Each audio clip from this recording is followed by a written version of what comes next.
अमरत्व की संभावना। हाल ही में जोसेफ स्ट्रॉट नामक एक वैज्ञानिक ने ब्रिटिश पत्रिका न्यू साइंटिस्ट में यह विचार व्यक्त किया कि 21वीं सदी के अंत तक मृत व्यक्तियों के हिमीकृत शरीरों में पुनः प्राण फूंके जा सकते हैं।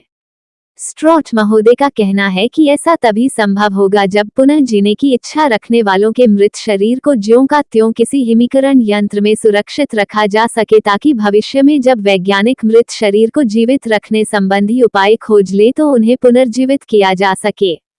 दरअसल इस परिकल्पना का बीजारोपण अमेरिका के मिशिगन विश्वविद्यालय के भौतिक विज्ञान के प्राध्यापक रॉबर्ट एटिंजर ने 1964 में अपनी पुस्तक द प्रॉस्पेक्ट ऑफ इमॉर्टैलिटी में ही कर दिया था। एटिंजर ने अपनी पुस्तक में ये दावा किया कि मृत्यु के बाद शरीर को पुनः जीवित किया जा सकता है। कुछ इसी तरह का विचार बायोटाइम नामक कंपनी के मुखिया पाल सेगल का भी है, जो यह मानते हैं कि जैव प्रौद्योगिकी के द्वारा मृत शरीरों को पुनर्जीवित करने का उपाय खोजा जा सकेगा, बशर्ते वे मृत शरीर हिमीकरण विधि द्वारा अच्छी तरह संरक्षित हों।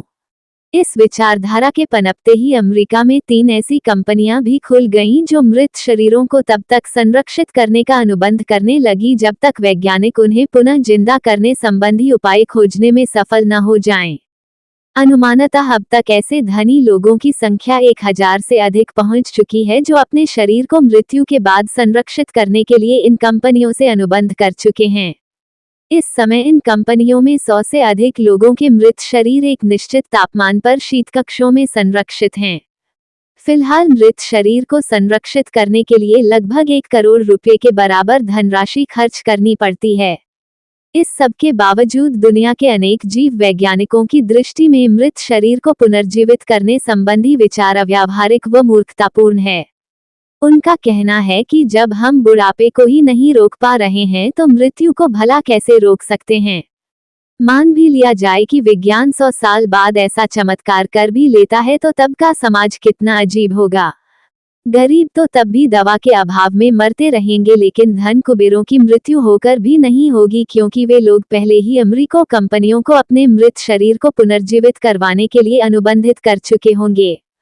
फिर ऐसी कंपनियां और भी कई देशों में खुल जाएंगी। तब ये हालत होगी कि कोई भी अमीर गरीब मरना ही नहीं चाहेगा, क्योंकि अमरता तो मनुष्य की शाश्वत और शायद अंतिम इच्छा है। फिलहाल अभी ऐसा कुछ साकार होने नहीं जा रहा है, और अगर 100 साल बाद ऐसा हो भी गया तो आज के हालातों को देखते हुए ये सहज सोचा जा सकता है कि तब की दुनिया कैसी होगी। यदि ये कहानी आपको पसंद आई हो तो अपने दोस्तों और अन्य लोगों के साथ शेयर जरूर करिएगा।